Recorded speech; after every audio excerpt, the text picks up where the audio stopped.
Selamat datang kembali di video lanjutan dari perkuliahan pemrograman CNC.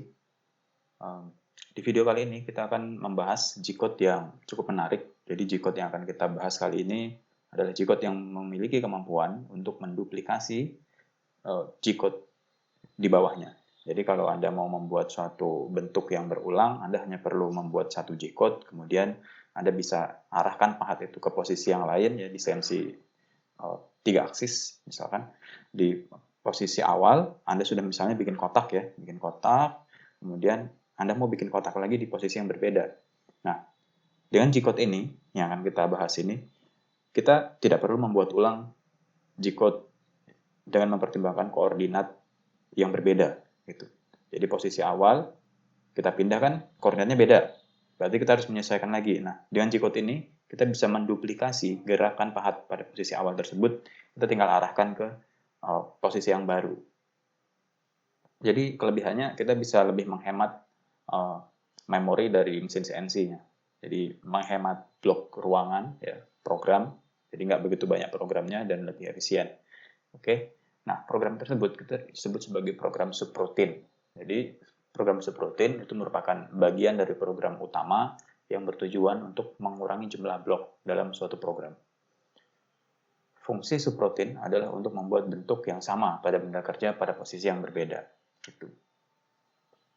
Oke, subroutine ini memiliki ketentuan ya. Jadi untuk memprogram subroutine, dia programnya selalu incremental. Kemudian programnya dipanggil dengan G25 dan ditutup dengan M17.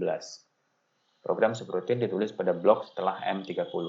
Jadi program, kemudian M30 kan, M30 itu menandakan berakhirnya G-code. Baru di bawah M30 kita masukkan program yang tadi, gerakannya yang berulang tadi. Yang dijadikan acuan untuk gerakan berulang. Nah, di sini ada catatan, program subroutine selalu ditulis incremental. Tetapi program utama dapat ditulis secara absolut maupun incremental. Nah, langsung aja. Di sini ketentuan program subroutine G25 itu memanggil subprogram ya, fungsinya. M17 menutup subprogram. L itu acuan posisi dimulainya subroutine pada nomor blok. Misalkan di sini ada L20, berarti program subroutine mulai ditulis dari blok ke-20.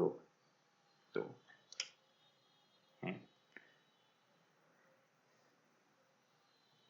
Jadi program utama, ya, kemudian M30, baru kita tulis subprogramnya. Nanti yang dipanggil di sini, ini ada L20, fungsinya untuk memanggil subprogram. Jadi ketika mesin selesai memproses ini, blok yang nomor 01 misalnya di sini. Kemudian di sini, di bawahnya G25,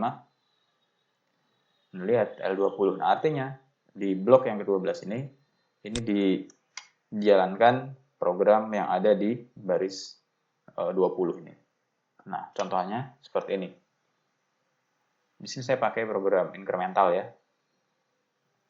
Jadi yang mau Anda buat adalah bentuk kotak seperti ini. Ada 4 kotak dalam suatu bidang kerja berbentuk kubus ini, atau balok.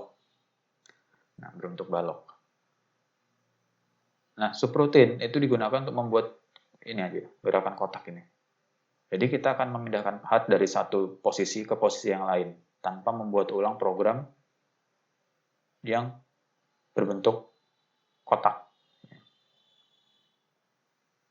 Nah, kita bahas. Tadi saya mau mulai dari program subroutine-nya dulu.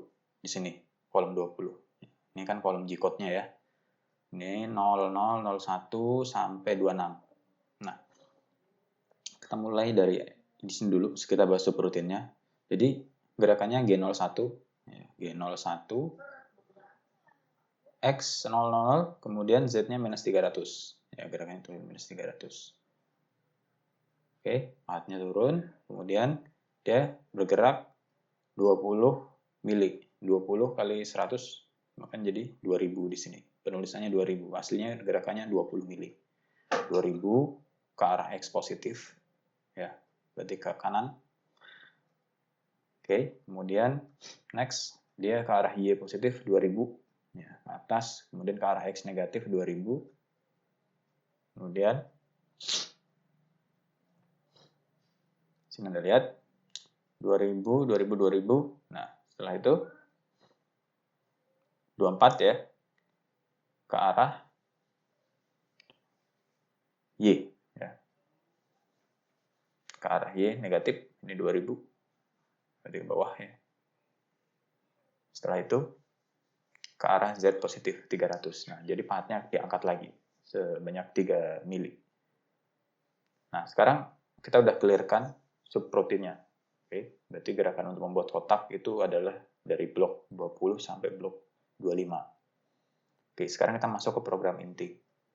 M03 start G-code, ya kan? G00 gerakan rapid pahat pada koordinat 1750, Y-nya 250. Oke. X 1750 sini. Oke, di sini 50 ya, karena 20 berarti sisanya 10 mili. Nah, jarak antara dua kotak ini itu 5 mili. Artinya jarak antara pinggir ke kotak, pinggiran kotak ke pinggir benda kerja ini 2,5 mili. Ini juga 2,5 mili. Oke. 2,5 ya, Y-nya di sini 250. Sini. Kemudian X-nya 1750. Nih, 15 tambah 2,5. Di 17,5 ya, 1750. Oke. Nah, kemudian gerakannya Z minus 1400. Di sini posisi pahatnya 1500 ya, di atas benda kerja. Kalau dia minus 1400 berarti pahat belum menyentuh benda kerja, tapi berada di atas benda kerja setinggi 1 mili. Oleh karena itu, karena di sini diminta tebal pemakanannya 2 mili, berarti kita harus turunkan minus 300 tadi. Makanya nilai minus 300 ini dapat dari sini. Supaya dia tebalnya 2 mili pemakanannya. Oke. Setelah disetting pada posisi sedemikian rupa, kita mulai start. Kita panggil L20 di sini. L20 dipanggil. Nah, ini kan berarti posisi berada di sini. Oke.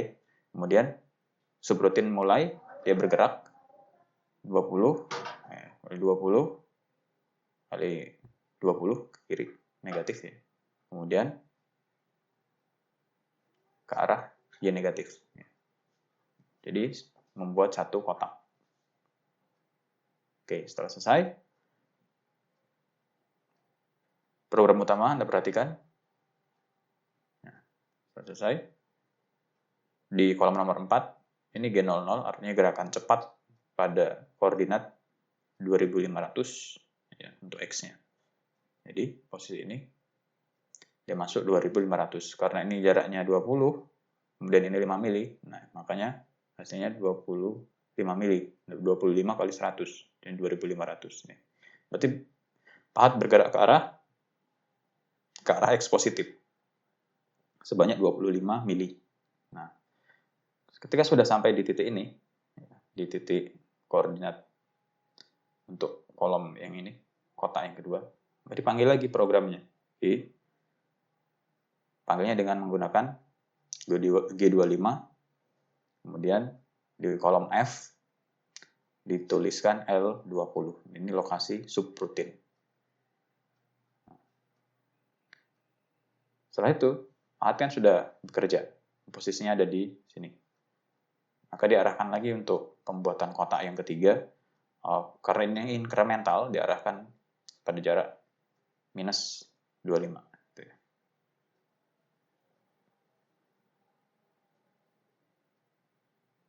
Sorry.